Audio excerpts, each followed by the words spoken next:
नमस्कार, स्वदेश न्यूज देख रहे हैं आप। मैं हूं आपके साथ अभिजीत तिवारी। चौथा समयमान खत्म होगा इंतजार शिक्षकों के साथ मोहन सरकार।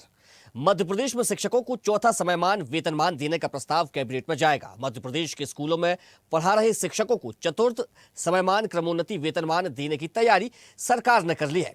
मुख्यमंत्री डॉक्टर मोहन यादव की घोषणा के अनुसार सरकार लगभग 1.5 लाख शिक्षकों को चतुर्थ समयमान क्रमोन्नति वेतनमान देने की तैयारी कर रही है, जिससे 35 साल की सेवा पूरी कर चुके सहायक शिक्षक, उच्च शिक्षक और नवीन शैक्षणिक संवर्ग के प्राथमिक माध्यमिक शिक्षकों को लाभ मिलेगा, जिसकी घोषणा 5 सितंबर शिक्षक दिवस 2025 पर हुई थी। वर्तमान में वे तृतीय समयमान पर काम कर रहे हैं।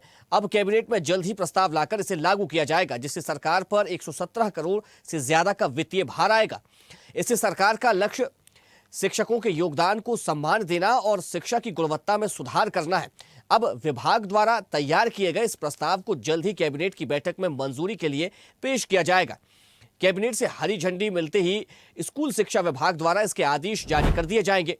माना जा रहा है कि मध्य प्रदेश सरकार ने शिक्षकों के लंबे समय से प्रतीक्षित चौथे समयमान वेतनमान के लिए वित्त विभाग से हरी झंडी ले ली है और अब संबंधित प्रस्ताव को कैबिनेट में लाकर मंजूरी दिलाने की प्रक्रिया शुरू होने वाली है। इससे सरकारी स्कूलों के करीब 1.5 लाख शिक्षक आर्थिक लाभान्वित होंगे। सरकार ने इसके साथ ही अन्य लाभ जैसे अतिरिक्त अवकाश आदि भी घोषित किए हैं।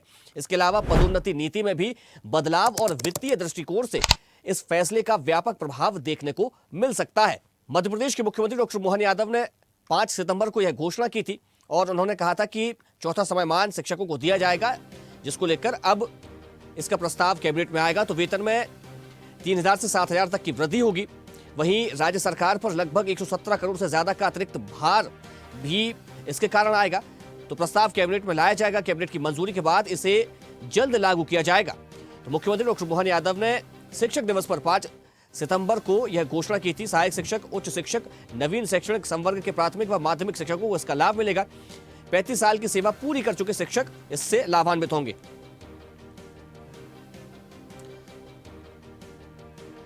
तो चलिए इसी मुद्दे पर आज करेंगे चर्चा, लेकिन सबसे पहले परिचय करवा देते अपने मेहमानों से। हमारे साथ वरिष्ठ पत्रकार भूपेंद्र सुल्लेरी जी जुड़ गए हैं। इसके साथ हमारे साथ पूर्व शिक्षा अधिकारी कुलदीप सिंह जी और भारत पटेल प्रांत अध्यक्ष संघ भी कुछ देर में जुड़ेंगे। मैं चर्चा की शुरुआत भूपेंद्र सुल्लेरी जी से करूंगा।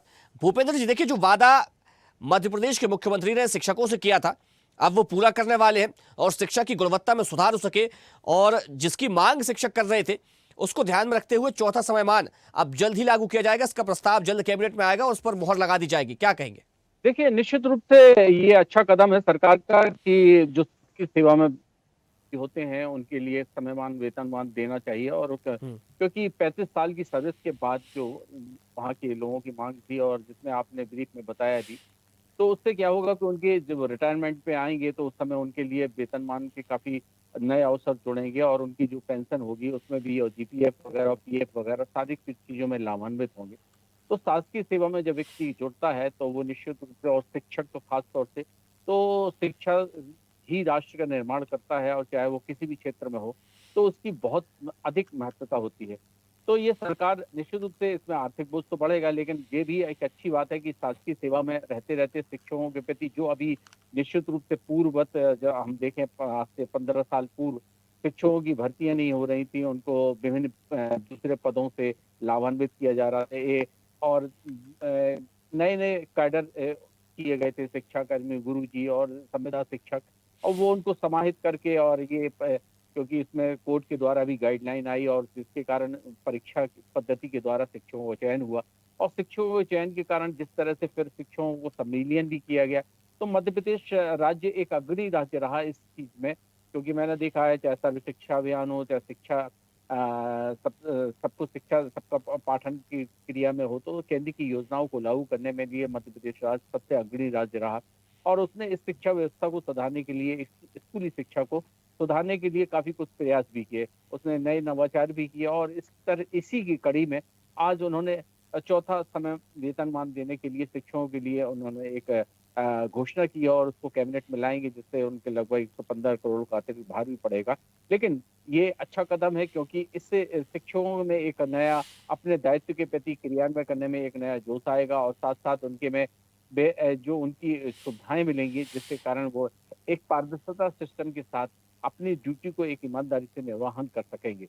और निश्चित रूप से नए जो अभी और भी पद निकालने वाली है स्कूल शिक्षा विभाग, जिस तरह से काम करने के लिए, तो उससे रोजगार की एक संभावनाएं बढ़ेंगी। लोगों के प्रति, सरकारी सेवाओं के प्रति एक रुझान जो था वो फिर से कायम होगा। क्योंकि पूर्ववत मैंने देखा है 15 से 20 साल लोग बड़े संघर्ष किया और संघर्ष के कारण कम वेतन था और परेशानियां ज्यादा थी। 4-4 हज़ार 3-3 हज़ार लोगों में रुपए में काम किया। फिर लेकिन जैसे जैसे उनकी संख्या बढ़ी और फिर राजनीति में तो है ही कि जिस तरह से वोट का आधार बढ़ता है उस तरह से उनकी मांगे मानी जाती हैं। तो ये एक फिर इनके संगठन भी हैं, इस तरह से मांग करते रहे तो इससे उनकी कम्युनिटी पे भी फायदा होगा, उनके प्रमोशन की लाइन में भी होगा और आर्थिक भूपेंद्र जी, क्या इस आपके साथ सरकार के साथ इस कदम से शिक्षा की गुणवत्ता में भी सुधार होगा? देखिए, नैतिक मूल्य से तो कहा जा सकता है, क्योंकि जब उनको उस तरह की सुविधाएं नहीं आएंगी तो नैतिक रूप से ये कहा जा सकता है कि शिक्षक लोग भी अपनी जिम्मेदारी को निर्वहन को मानेंगे और उसमें नैतिकता और जो उनकी जो जिस तरह से उनकी कामचोरी और जिस तरह से पढ़ाने के प्रति अरुचि पैदा हो रही थी। लेकिन सरकार ने उसके साथ भी नए नए नवाचार किए हैं। डिजिटल अटेंडेंस की वृद्धि किया है उन्होंने, लोकेशन वाइज अटेंडेंस, इस तरह से बहुत से नवाचार किए हैं जिससे शिक्षक कम से कम 5 घंटे अपनी शालाओं में प्राप्त किए जाएं। लेकिन उसके साथ भी कई समस्याएं हैं और उनको कई जगह ड्यूटियों में लगा दिया जाता है कई जगह पे। लेकिन साथ साथ मैं ये कह सकता हूँ कि शिक्षा ही राष्ट्र की एक अग्रणी ले जाने के लिए एक बहुत बड़ी कड़ी है। क्योंकि शिक्षा, जिस तरह विवेकानंद जी ने भी कहा है कि जिस देश की राष्ट्र के शिक्षा स्वर्णिम जिस भविष्य की तरह से नींव ही सबल शिक्षा होगी, डालती है। बिल्कुल, बिल्कुल, इसमें निस्संदेह। और शिक्षक क्या कोई भी हो, चाहे प्राइमरी का हो, चाहे वो यूनिवर्सिटी का हो, शिक्षक की भूमिका निश्चित रूप से गढ़ने में है। क्योंकि वो जो विद्यार्थी निकलते हैं, वो विद्यार्थी कहीं न कहीं किसी भी क्षेत्र में जाते हैं, वो शिक्षा के माध्यम से ही जाते हैं। तो निश्चित रूप से हमने देखा है यूरोप में तो शिक्षकों के जो प्राइमरी शिक्षक है उनका वेतनमान सबसे ज़्यादा होता है। क्योंकि वो निश्चित रूप से नवाकरों को जो नए बच्चे होते हैं उनको शिक्षा के प्रति उनको आकर्षित करना एक बहुत कठिन कार्य है। तो वहाँ पे तो इस तरह से उनको बहुत ही ज़्यादा उचित गुणवत्तापूर्ण शिक्षा के रूप में शिक्षकों को ज़्यादा वेतनमान दिया जाता है और उस तरह। लेकिन खास-तौर से शिक्षकों को भी ये समझना होगा। मैं ये नहीं कह सकता कि सारे शिक्षक नहीं, लेकिन कुछ शिक्षक हैं जो कि इस तरह से, लेकिन उनको भी समझना होगा कि जब सरकार इस तरह से उनके शिक्षक दिवस पे इस तरह से घोषणा कर रही है तो निश्चित रूप से उनको भी अपनी ज़िम्मेदारी का बोध, और क्योंकि वो होगा भी उनको बोध, लेकिन जो नहीं है उनको बोध हो। और जब हमने देखा है, हम लोग पढ़ते थे, शिक्षक लोग बड़े ही सम्मानीय पद कहलाता है, लेकिन धीरे-धीरे ये पद घट रहा है क्योंकि वो भी इस नैतिक और मौलिक चीज़ों से हट के एक भौतिकवादी जीवन में आ रहे हैं। तो निश्चित रूप से एक आदर्श स्थापित करना पड़ता है, जो हम कहते हैं वो जीवन में हमारे रूप में भी आकर्षित और धारण किए होना चाहिए। तो इसके कारण निश्चित रूप से ये कहा जा सकता है कि अगर ये पारदर्शिता जीवन में शिक्षक के रूप में रहेगी, तो वो निश्चित रूप से शिक्षक एक विश्व गुरु की कल्पना की जा बिल्कुल, सकती है और शिक्षक बिल्कुल। एक राष्ट्र का निर्माता होता है। ठीक है। और ये निश्चित रूप से ये फिर से हम सिद्ध कर सकते हैं। जी। ठीक है। भरत जी, देखिए, जो वादा मुख्यमंत्री डॉक्टर मोहन यादव ने किया था समयमान का, अब उसको वो पूरा करने जा रहे हैं। जल्दी इसको लेकर एक प्रस्ताव कैबिनेट में आने वाला है, इस पर मोहर लगाई जाएगी। कैसे देखते हैं इसको? ये निर्णय यदि सरकार ले रही तो उसको हम माननीय मुख्यमंत्री जी का हृदय से स्वागत करते हैं और ये शिक्षकों के हित में भी होगा और इससे प्रोत्साहन भी मिलेगा शिक्षकों को। लेकिन अभी जो नया कैडर है, जो अध्यापक शिक्षक संवर्ग का कैडर है, लगभग 3 लाख लोग, इसमें किसी को इससे लाभ नहीं मिलेगा अभी, क्योंकि उनकी भर्ती जो है 98 से हुई है, शुरुआत हुई थी शिक्षाकर्मी के रूप से और 2001-03 से, तो इनके 35 वर्ष के बाद इसका लाभ मिलना है। तो जो नया कैडर है इसके 35 वर्ष 2033 से होंगे लगभग, तो अभी 7-8 वर्ष इसमें लाभ उनको नहीं मिलेगा। जो पुराना शिक्षक संवर्ग है उनमें 10-15 हजार लोगों को सिर्फ इससे लाभान्वित हो पाएंगे। कहा जा रहा है करीब 1.5 लाख जो है वो कर्मचारी, यानी कि जो शिक्षक है वो उससे लाभान्वित होंगे। नहीं, 1.5 लाख नहीं होंगे, मुश्किल से 10-15 हजार लोग लाभान्वित होंगे। ठीक। तो जो पुराना कैडर है वो 30-35 हजार तो कैडर है ही। तो फिर अब क्या मांग रहेगी फिर शिक्षक संघ की? अब हमारी मांग है कि जो नया कैडर है उसको भी जो क्रमगत वेतनमान दिया जाता है वो 12 वर्ष में दिया जाता है। समयमान वेतनमान दिया जाता है वो 10 वर्ष में दिया जाता है। तो हमारा ये है कि उस स्तर तक पहुंचने के लिए हमें चतुर्थ वेतनमान पहुंचने तक के लिए सभी को समयमान वेतनमान दिया जाए, क्रमगत वेतनमान। यानी कि जो 35 वर्ष की जो कार्य सेवा का जो तय किया गया है उसको कम करके जो पुराने शिक्षक भी हैं उनको भी दिया जाए, यानी कि जिनका 98 या 2000 में भी चयन हुआ है। हाँ, जो वो नवीन कैडर कहलाया 98 से, नवीन। वो जो पुराना कैडर है उसको तो लाभ होगा, 10-15 हजार लोगों को लाभ होगा। और यदि पे ऐसा सरकार निर्णय ले रही, उदारता से निर्णय ले रहे माननीय मुख्यमंत्री जी, तो इनके इस आदेश होने के बाद हम माननीय मुख्यमंत्री जी का, शिक्षा मंत्री जी का स्वागत करेंगे। ठीक है, कुलदीप जी क्या कहेंगे इस फैसले को लेकर? जल्दी ये फैसला आने वाला है। नमस्कार जी, सभी पैनलिस्ट को भी मेरी आवाज मिल रही है आपको? जी जी, सुन पा रहा हूँ। तो एक तो ये इसके लिए साधुवाद शासन को कि उन्होंने शिक्षकों के लिए ये चतुर्थ समयमान वेतनमान का सोचा, क्योंकि शिक्षक ही एक ऐसा पद है जिसपे प्रमोशन के चांस बहुत कम रहते हैं। मैं जब खुद नौकरी में आया था, जब मैं लेक्चरर बन गया था, तो वहाँ वो व्यक्ति भी लेक्चरर था जो मेरे पैदा होने से पहले लेक्चरर बन गया था। तो ये स्थिति है कि पदोन्नतियां कम होती है, और फिर विभाग में कई तरह के प्रयोग हुए, तो भर्ती भी तरह तरह के शिक्षक हुए, तो वेतनमानों को लेके असंतोष, गहरा असंतोष शिक्षकों में शुरू से रहा है। क्योंकि बिना किसी तर्क के एक 500 रुपए का शिक्षक जिसको 1000 का बनाते बनाते वो नए संवर्ग बन गए, वो इतना खिलवाड़ हुआ है शिक्षा के साथ कि आर्थिक रूप से शिक्षक का जो पद है वो इतना आकर्षक नहीं रहा कि लोग सर्वश्रेष्ठ प्रतिभाएं आकर्षित हो। परंतु बेरोजगारी की हालत है, तो उसके लिए भी बहुत मारामारी। तो ये लाभ अवश्य दिया जाना चाहिए ताकि उनको प्रोत्साहन भी अनुभव हो, और उनका उचित हक भी है, ये मिलना ही चाहिए। इस शिक्षकों के साथ साथ प्राचार्यों का भी लंबित है, प्राचार्यों का भी तीसरा समयमान वेतनमान सही समयावधि पे मिलना चाहिए, जो अभी उसके संबंध में भी सरकार को प्रस्ताव है। मोहन जी से, मुख्यमंत्री जी से अनुरोध है कि उस पर भी वो सहानुभूति पूर्वक विचार करें। लेकिन भरत जी कह रहे हैं कि ये जो समयमान मिलेगा वो महज 15,000 शिक्षकों को ही उससे लाभान्वित हो पाएंगे। एक जो बड़ा वर्ग है शिक्षकों का वो इससे वंचित रह जाएगा। एक तो जब नियम में बारीकियां डाली जाती है उस वक्त थोड़ा सतर्क रहने की आवश्यकता है, क्योंकि ये पहले हो चुका है और उनकी चिंता भरत जी की बिल्कुल आधारहीन नहीं है। क्योंकि पहले जब वरिष्ठ वेतनमान चलता था और फिर क्रमोन्नति आया, तो क्रमोन्नति में ये पेश था कि जिसको पहले कोई पदोन्नति ना मिली हो उसको ही मिलेगी, और उसके कारण कई शिक्षकों को रिटायरमेंट के टाइम उनको रिकवरी का सामना करना पड़ा, सुप्रीम कोर्ट तक केस गए, और फिर सरकार को बाद में चीजें ठीक करनी पड़ी। तो इसमें मेरा आग्रह यही है, जो भी अभी वर्तमान में इस काम को देख रहे हैं, आदेश निकालने से पहले, और भरत जी भी सक्रिय रहना चाहिए इनको उस स्तर पे कि कोई ऐसा क्लॉज उसमें नहीं डल जाए जिससे खाली नाम के लिए सांकेतिक तो हो जाएगा, हाँ भाई दे दिया हमने, लेकिन वास्तव में लाभ पाने वालों की संख्या बहुत नगण्य हो जाए। जैसे कि प्राचार्यों के मामले में हुआ है कि 30 साल पे मिलेगा, 7-8 आदमियों को मिला है 250 लोगों में से, और वो कैडर अब खत्म हो जाने वाला है, तर्क दे के फाइलें लौटा दी जाती है कि नहीं ये ऐसा संभव नहीं होता। तो विचार किया जाना चाहिए। शिक्षक की कोई बहुत बड़ी प्रेशर ग्रुप नहीं है, और वो इस तरह का उससे अपेक्षा भी नहीं की जाती कि शिक्षक जाके कहीं प्रदर्शन या इस तरह दबाव बनाएगा या दूसरे माध्यमों का उपयोग करेगा। तो ये तो अब सरकार को ही सोचना चाहिए कि गुरुजनों के सम्मान की रक्षा करने के लिए वो जो ये कदम उठा रही है तृतीय समयमान वेतनमान का, उसका लाभ अधिक से अधिक लोगों को मिले, और ऐसा कोई पेंच ना फंसाया जाए कि बहाना बना के कि ये फलाना नियम और ये जी जी जी जी मैं ये कह रहा हूँ कि कोई भी ऐसा तार्किक आधार, यदि वाकई नहीं पात्रता है तो बात ही खत्म, भाई मत बोलिए कुछ भी, फिर इतना डंका बजाने की भी जरूरत नहीं है।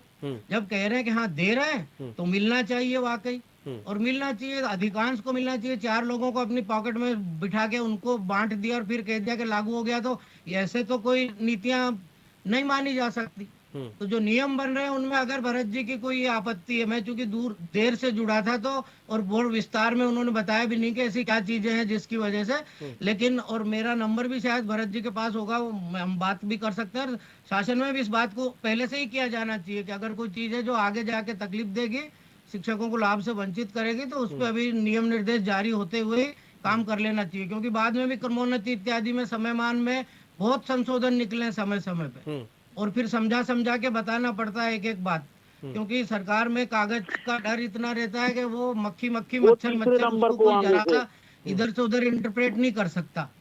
और जी फिर वित्त के निर्देश है तो वित्त के निर्देशों को तो अपनी मनमानी व्याख्या कोई कर भी नहीं सकता और करना भी नहीं चाहिए।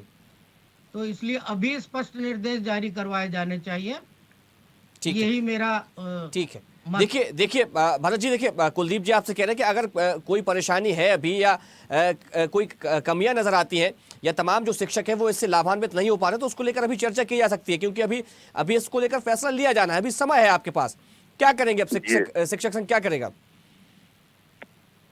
माननीय शिक्षा मंत्री जी से चर्चा करेंगे, माननीय मुख्यमंत्री जी से इसमें चर्चा करेंगे कि जो नया कैडर भी है वो भी इसमें आ जाता तो अच्छा रहता। जी, जी कोई रणनीति, कोई भूमिका रहेगी इसको लेकर? हाँ, मुलाकात करने की भूमिका रहेगी। अभी देखिए, मुलाकात जब ये करेंगे। जब समयमान को लेकर मुख्यमंत्री ने बात की थी, वेतनमान को लेकर जब उन्होंने घोषणा की थी कि इसको जल्द ही लागू किया जाएगा, उसको लेकर अभी करीब 4 से 5 महीने का समय हो गया है, तो क्या इस दौरान किसी प्रकार की कोई रणनीति तैयार नहीं की गई? इस संबंध में सिर्फ पुराने कैडर से चर्चा की गई है, नए कैडर से किसी प्रकार की चर्चा नहीं की गई है। जी, तो क्या आप लोगों ने आपस में बैठकर कोई रणनीति तैयार नहीं की फिर उसके बाद से? इसमें बोला गया था, निवेदन भी किया गया था माननीय शिक्षा मंत्री जी से कि नए कैडर की एक बार बैठक लेकर के और इसमें डिस्कस हो जाए कि सभी लोग लाभान्वित हों इसमें। जो कम वेतन प्राप्त कर रहे हैं उनको लाभ नहीं मिलने वाला है इसमें। जी ठीक है, भूपेंद्र जी क्या कहेंगे? देखिए, जो एक बड़ी चिंता है वो यही है कि जो 15,000 के करीब शिक्षक हैं वो इससे लाभान्वित हो जाएंगे, जिन्होंने अपनी 35 साल की जो सर्विस है वो पूरी कर ली है, उनको ही इसका लाभ मिलेगा, लेकिन जो दूसरे शिक्षक हैं वो इससे छूट जाएंगे, वंचित रहेंगे। देखिए, निश्चित रूप से ये एक टेक्निकल पॉइंट होता है। सरकार क्या करती है, जब कोई भी योजना को लागू करती है तो जितने कैटेगरी में आते हैं उन सबका नाम डाल देती है, लेकिन ऐसा होता नहीं है। और उसी तरह से वित्त से स्वीकृति ली जाती है। उनका भरत जी ने जिस तरह से बताया कि 3 लाख के ऊपर शिक्षाकर्मी जो 98 में भर्ती हुए, उससे पहले भी मेरे ख्याल से 95 में करीब कुछ भर्ती हुए थे, लेकिन वो कई उसमें भी सेवानिवृत्त हो गए शिक्षाकर्मी वर्ग के लोग।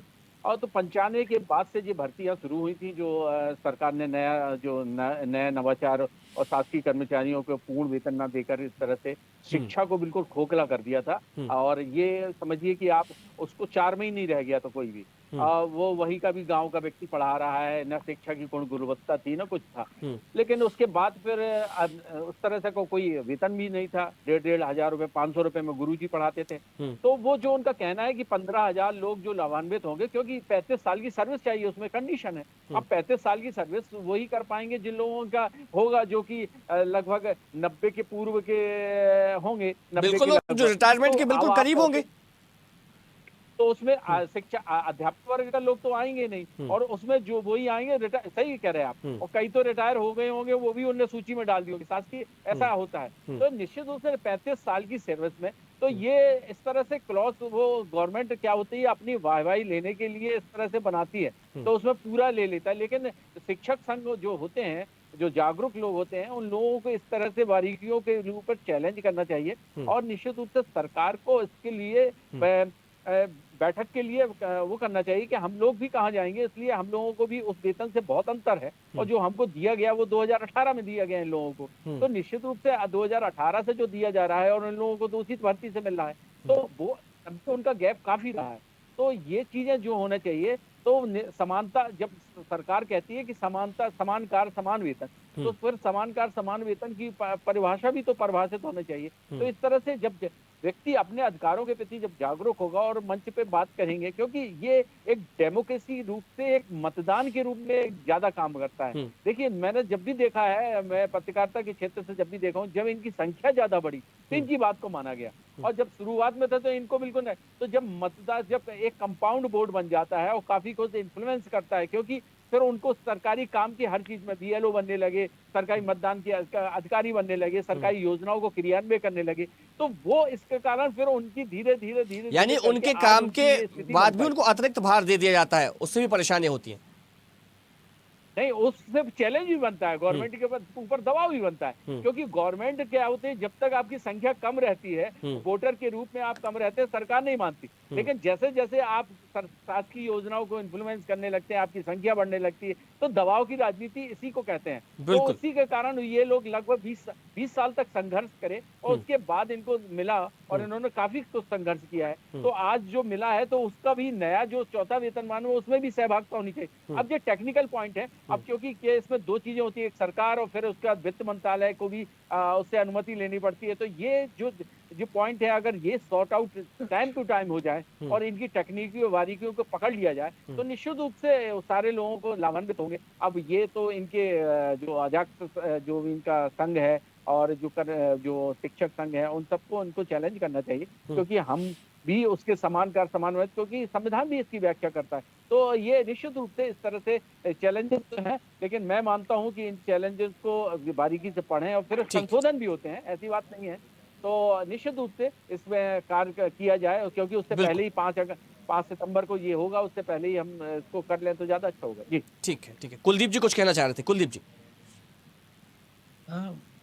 तिवारी जी, मेरा ये अभिजीत जी कहना है कि ये जो शिक्षकों के वेतनमानों के साथ जो खिलवाड़ हुआ है, वो उसके पीछे एक मूल सोच ये था कि जब बाहर से हम विदेशों से कर्ज ले रहे थे 1994 के आसपास, सॉफ्ट लोन हमें मिल रहा था शिक्षा के विकास के नाम पर, तो ये कहा जा रहा था कि आपका बहुत सारा खर्चा तो इस्टेब्लिशमेंट पे ही हो जाता है, तनख्वाह देने में ही हो जाता है। अब ये मैनेजमेंट के विद्यार्थियों के लिए सामान्य तर्क है कि भाई इतना खर्चा तो इस्टेब्लिशमेंट में हो गया, और तत्कालीन सरकार और उन सब ने भी इसको बहुत सार्वजनिक रूप से कहा। मेरा एक सीधा सा सोचना है कि शिक्षा विभाग में कौन सा कच्चा माल है, कौन सी मशीन है, क्या है, सिर्फ एक शिक्षक ही तो है, उसका कच्चा माल, उसकी मशीन, उसका सब कुछ, उस पे ही तो खर्च होगा, सब कुछ और किस पे खर्च होगा। उसको इस तरह नाप के कि इसकी तनख्वाह भी इतना होता है, तो वहाँ कहा कि भाई बहुत ज्यादा तनख्वाह दे रहे हैं, कम तनख्वाह के मास्टर लगाओ, 500 रुपए का शिक्षा कर्मी लगाओ, और गांव का बच्चा वहीं का वहीं पढ़ा लेगा और अपना काम भी देख लेगा, खेत भी देख लेगा। इस तर्क पे बाकायदा घोषित रूप से, इस तर्क पे कि मुनादी पिटा के भर्ती किया जाएगा, सुप्रीम कोर्ट तक मामले गए, तब 500, 1000 और फिर ऐसे करके शिक्षा कर्मी भर्ती हुए। ये एस्टेब्लिशमेंट का खर्चा शिक्षा विभाग का, ये और किसी विभाग में तो इस तरह से नौकरियों का सत्यानाश नहीं किया।